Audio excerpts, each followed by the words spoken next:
আজ আমরা খুবই ইজি প্রসেসে এবং পারফেক্ট ও মজাদার বিফ বিরিয়ানি বানাবো। এখানে আমি দেখিয়ে দিব কিভাবে রেস্টুরেন্টে স্মুথ ও প্লেন বিরিয়ানি বানায়। আপনারা দেখছেন টেস্টি কুক চ্যানেল। এরকম ভিডিও আরো দেখতে চাইলে চ্যানেলটি সাবস্ক্রাইব করে সাথে থাকুন। এর জন্য প্রথমে আমি এখানে হাড় চর্বি সহ 1 কেজি গরুর মাংস নিয়েছি। প্রথমে এতে পেঁয়াজ দিলাম 1 কাপ, মরিচের গুঁড়া 1 টিস্পুন, কালো গোল মরিচের গুঁড়া 1 টিস্পুন, স্বাদমতো লবণ, জিরা গুঁড়া 1.5 টেবিল স্পুন, গরম মশলা গুঁড়া 1/2 টেবিল স্পুন, ধনিয়া গুঁড়া 1 টেবিল স্পুন,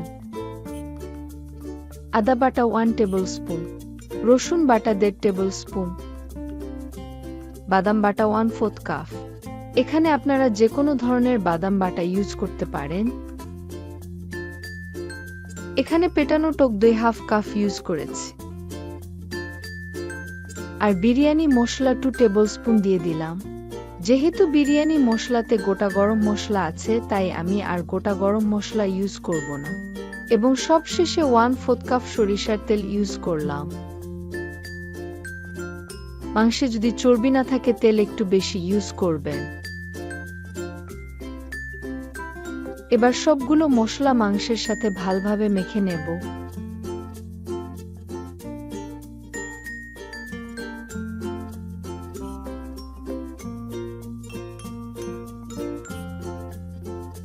আর যে পাত্রে বাদাম গ্রেন্ড করলাম সেই পাত্রে 1 কাপ পানি দিয়ে ধুয়ে দিয়ে চুলায় বসিয়ে দিলাম।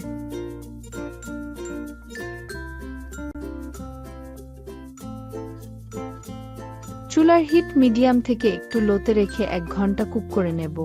তবে প্রতি 5 মিনিট পর পর নেড়ে দেব যাতে মাংসগুলো পাতিলের নিচে লেগে পুড়ে না যায়।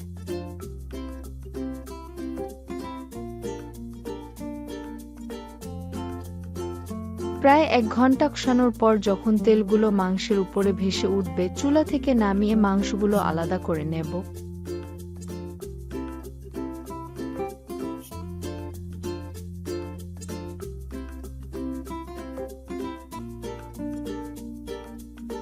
এরপর ঝোলের উপর ভেসে থাকা তেলগুলো আলাদা করে নেব। এবং যে পাতিলে বিরিয়ানি চাল ভাজবো সেই পাতিলে তেলগুলো নিয়ে নেব। আমি চাল ভাজার জন্য এক্সট্রা তেল ইউজ করব না। এখন এতে 1/4 কাপ পেঁয়াজ এবং 2টো কাঁচা মরিচ দিয়ে দিলাম।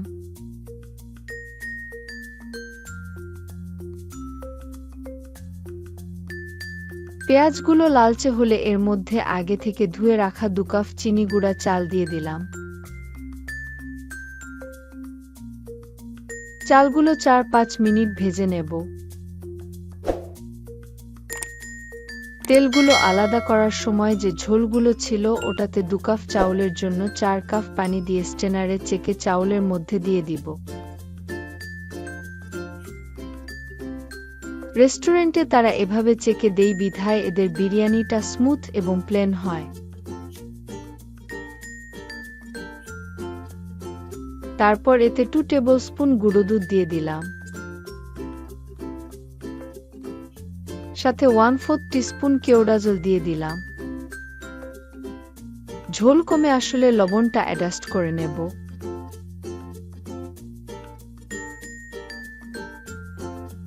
অতঃপর আমি মাংসগুলো দিয়ে ভালোভাবে নেড়ে নেব। এ পর্যায়ে 5টি গোটা কাঁচামরিচ উপর দিয়ে দিলাম এবং 2 টেবিল চামচ পেঁয়াজের ভেরেস্তা উপর দিয়ে ছড়িয়ে দিলাম। অতঃপর ঢাকনি দিয়ে 15 মিনিট লো হিটে দমে রাখব। এক্ষেত্রে যাদের পাতিল একটু পাতলা তারা পাতিলের নিচে একটি তাওয়া দিয়ে দিবেন। 15 মিনিট পর ঢাকনি তুলে নিয়ে দেখে নেব সবকিছু প্রপারলি হয়েছে কিনা। আমাদের বিরিয়ানিগুলো পুরোপুরি প্রস্তুত। আপনারা চাইলে রেসিপিটি ট্রাই করতে পারেন। ভিডিওটি ভালো লাগলে লাইক এবং আমাদের চ্যানেলটি সাবস্ক্রাইব করে পাশে থাকবেন। দেখা হবে পরবর্তী রেসিপিতে। আল্লাহ হাফেজ।